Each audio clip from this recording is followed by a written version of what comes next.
Fala galera, tudo bem com vocês? Estou muito feliz de compartilhar esta notícia que eu fiz a minha primeira entrevista em inglês para o canal VF Comunica.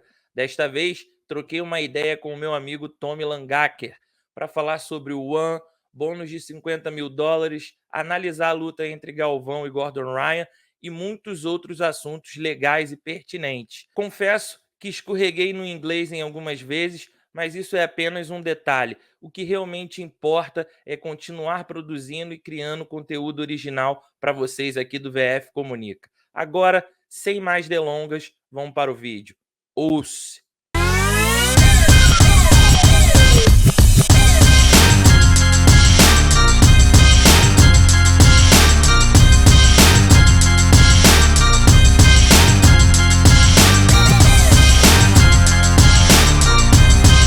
Hello guys, I'm really happy to have my friend Tommy Langaker here in the channel. Tommy, first of all, again, thank you for your time. Welcome to the channel, bro. Thank you, Vitor. Thanks for having me. Let's start, bro. How do you analyze your victory over Renato Canuto in your debut at One? So, when I first knew I was going to fight Canuto, like I knew he has a very distinct style in the way he fights, very high energy, very high pace, a lot of unorthodox attacks, like a lot of jumping. And I knew that accepting that fight, it's going to be a high pace fight. And me and my teammate, we kind of predicted a little bit that he was going to go very hard out in the first few minutes, because that's the way he is. And when you have 10 minutes to go, like, you don't want to hold anything back. So I was trying to, in the beginning, I didn't know exactly what, if I wanted to pull, if I wanted to take down or whatever. But immediately when we get into the ring, I was kind of feeling him out, and I was feeling he was doing as we planned, making a very high pace. And so you can see, like, I'm preserving a little bit in the beginning, like, okay, feeling him out, letting him shoot in. He did have good shots, but I was always able to get my underhooks and making the attack of every time he came close. So the prediction, like my analysis for the fight, went pretty well when it came to him being very aggressive in the start, and like me slowly capitalizing when he started to slow down. Like you can see when I started to get into like my positions of the keymaster guard, I could go into the K guard with a grip. I could toss my leg, and he was fatigued from all that energy usage. And there you could see I was getting like inch by inch more and more. Nice. And Tommy, talk about the rules at One. What's the rules works to win a grappling match there? So the rules are pretty similar to any jiu-jitsu match. It's they do have some different ruling when it comes to scoring. So there are no points, but what they score on, if it goes to the judge's decision, is the legitimacy of the attacks. So if I have attacks that are on, they will call it, and like they say, I don't remember the word they use. They use like a word, and that would signal that it was a legitimate attack, like kind of like a point, you know. And for every legitimate attack, they will kind of add up at the end, and like, okay, who had the most attacks? And if it's equal, then it's more who was pushing the pace, who was more dominant. And they do have a very nice rule, which I like, which is if you stall, you get the warning and you get the yellow card. And the yellow card, they deduct $1,000 from your pay. And if you get another one, and then at the end you can get disqualified. Nice. And so okay, keep going. So that's how they maintain that they want to push the athletes to keep moving, you know. So we don't have, because it's only 10 minutes we have to work. It's 10 minutes, we're top athletes, we can do 10 minutes work, no worries. So there's no excuse for staying still. Nice. And tell me, bro, how was the feeling of fighting the cage? Was the first time you fight in the cage, right? Yeah, it's my first time fighting in the cage. It was it was different. I liked it. It was like when they lock the door, like they send you in and they lock the door, and like, okay, no one leaves until somebody's done. I liked it. I liked the feeling, and it was different with. So Renato, he, like, even me, I pushed him up when I came up for a wrestle up. I could push him into the cage. I got smashed into the cage a few times, but I liked it. It was both very annoying and it was very positive, because I felt like I had something. Nobody could run away, right? So like if I was getting, I could push him into the fence a little bit. I can make him tired. Like, we're not gonna go out of bounds and then reset, and then go out of bounds and reset. It's just like we continue. So it's like a ongoing 10-minute fight with no breaks, no. So you can make the pressure a little bit, and I really enjoyed it. It was a nice experience, and I think it's good for the entertainment value. That's the big difference from me, because the judges can't break the fight, can't stop the fight, and you're going to fight it 10 minutes, don't stop. It's crazy to see this. Yeah, I like it. That's the beauty of it, and I think, like I said, it's the spectator part of it, where it is like it makes you push the pace. It's like you can't shoot a double leg and then run away. If I reach the wall, then the guy was he's gonna continue, right? Then you're gonna fall, and it creates a very different environment when it comes to fighting, and it gives you more things to think about, and that makes it a lot more exciting. Nice. And Tommy, how many years you train jiu-jitsu? I train now 11 years. 11 years. And now, was it the first time you made a lot of money with jiu-jitsu? 11 years to Yes. make It's been so I've been a martial artist for 19 years. I did Japanese jiu-jitsu for many years, and I did Brazilian jiu-jitsu for 11 years. And throughout all these years, I've been competing at a very high level, and it's been nothing but an expense on my part. Of course, now the last few years I've been making a little bit money when it comes to seminars and super fights, but it's nothing in the sense of making a lot of money. It's more like for roof over my head and for food in my hand. That's basically it. And so to finally have gotten that amount of money for a lot of, it's not only 10 minutes work, it's many years of work, and I got a lot of recognition from it back here at home as well. For like it proves that it's a way of living that you can do if you're stubborn enough for a long time, that you can make a living out of it. And I'm very proud of it, and I'm very humbled by the thought that like now it's starting to grow, and we're part of the start. Nice. And I saw on one video, that one post on Instagram, you and your dad on phone. What you say for him? Daddy, I want a big bonus now. I'm rich. Yeah. Yeah, that's what I said. It's like, because my father has always been a big part of my jiu-jitsu journey, and like him and my mother, they only want the best for me, and like they know I'm good in jiu-jitsu.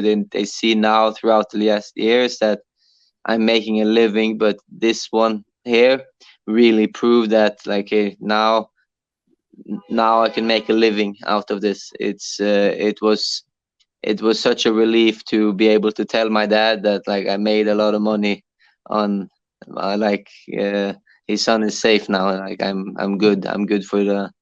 I have enough money right now to start thinking about the future and start saving up and all that stuff. So I was very, very happy to be able to share that experience with him over the phone. Nice. And how do you plan to invest this money for now? I don't know. I have some ideas. I have some people around me that help me when it comes to it. So I don't know. I kind of want to. My dream is to buy a house. To like start making arrangements for that, but I also want to invest into some stocks and stuff like this. But I'm not really sure. I haven't made any plans when it comes to it. I just right now it's just mainly just focus on Adcc, and I'll make more decisions when it comes to that part later on. And do you know when you come back to fight in the cage again? Not yet. I discussed immediately with Chatri right after my victory, and right now I have Adcc, and then when I get home, I have some seminars coming up, and it's hard to say. Maybe 2 months. I don't think, because they have one show every month. Every month they have one show. So I'll try. If it's not going to be in 2 months, I think it's going to be definitely in 3 months. And then I have a contract for a few fights there, and then we're just going to continue for as long as I can, and try to become the champion in one, and take Jiu-Jitsu to a new professional level. Yes. And now about the Adcc, going to be your first time at Adcc. How are you feeling about the event? I'm so excited for it. It's I haven't been this excited for a tournament in a long time. I'm in a stage of my career where everything is kind of new, because it's no gi. So most of my career has been gi, and now the last couple of 4 months, everything has changed after I took off my gi, and everything just changed. And being able to be part of one of the biggest events biggest Adcc events that has ever been, and I feel like I'm in very phenomenal shape. I feel my mind is very clear and set. I go there and expect to do my best. Like I'm gonna do everything I can to take the gold, but I'm gonna be happy with just performing well, and don't really have too much expectations from there, but nothing else but putting on a good fights, trying to win. Nice. What are your biggest weapons to win your first Adcc?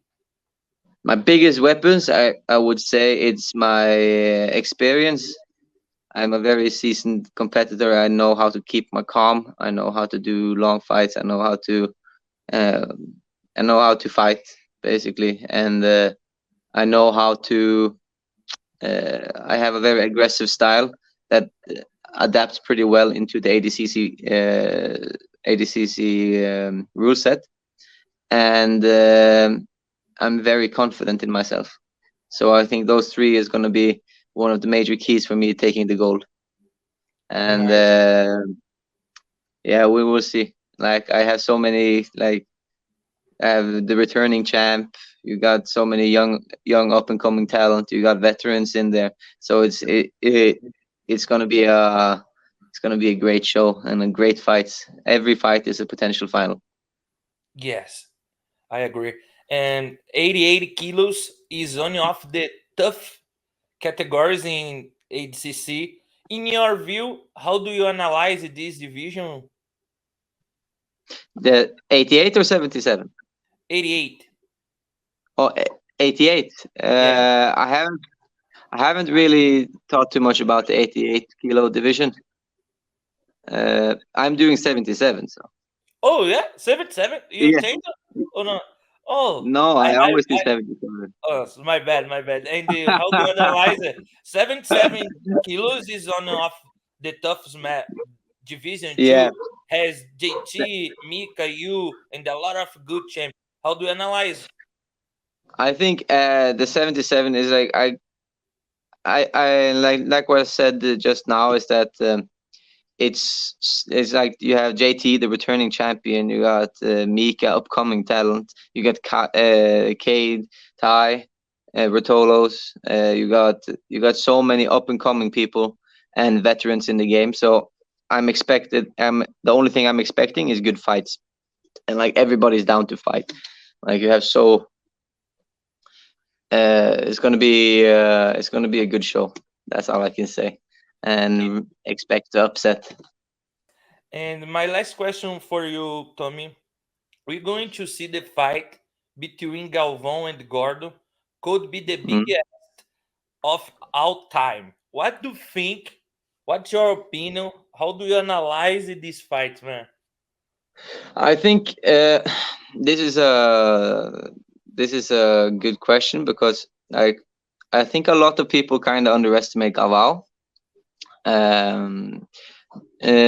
Gordon is for sure the more dominant when it comes to jiu-jitsu. I feel when it comes to being able to pressure and being able with basically just better jiu-jitsu. But the thing that people don't that really underestimate is the ability of Galvão to he's a very experienced grappler when it comes to the ADCC format, where he is very habitable when it comes to wrestling and utilizing the point system in order to get his victories. You could see his fight with Pena and the way he just out wrestled Pena pretty easy, and he was able to win. And so I think I wouldn't be surprised if Galvão won, but he's only going to win by points. It's going to be a win by takedown. But if Gordon gets a hold of Galvão and makes Galvão to slow down and shuts him out, I think Gordon's going to take it because Gordon is good with pressure. And Galvão has a very good anti-jiu-jitsu, like getting out immediately when he's stuck into something, he slips out, get out. He has good double legs, good single legs. So I would see him, if he wins, he wins either by Gordon pulling guard, getting a negative, or he's getting a 2 points. But if Gordon wins, Gordon's gonna smash him if he gets close with the grips and putting in the guard and making him. If he sweeps him, then it's over. And I think it's gonna be a long night. Yeah, going to be a crazy fight. I can't wait to see. I think so. Can't wait to see you fight too. And Thank Tommy, you. thank you one more time.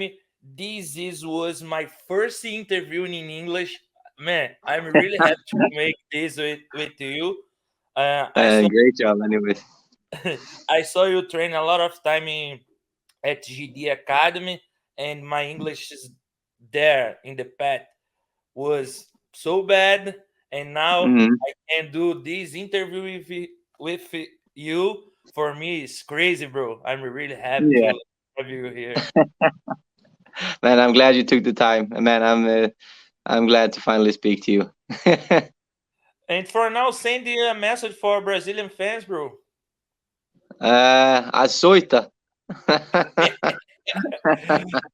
Thank you, Tommy. See you next time, bro. See you, Vitor. Thank you.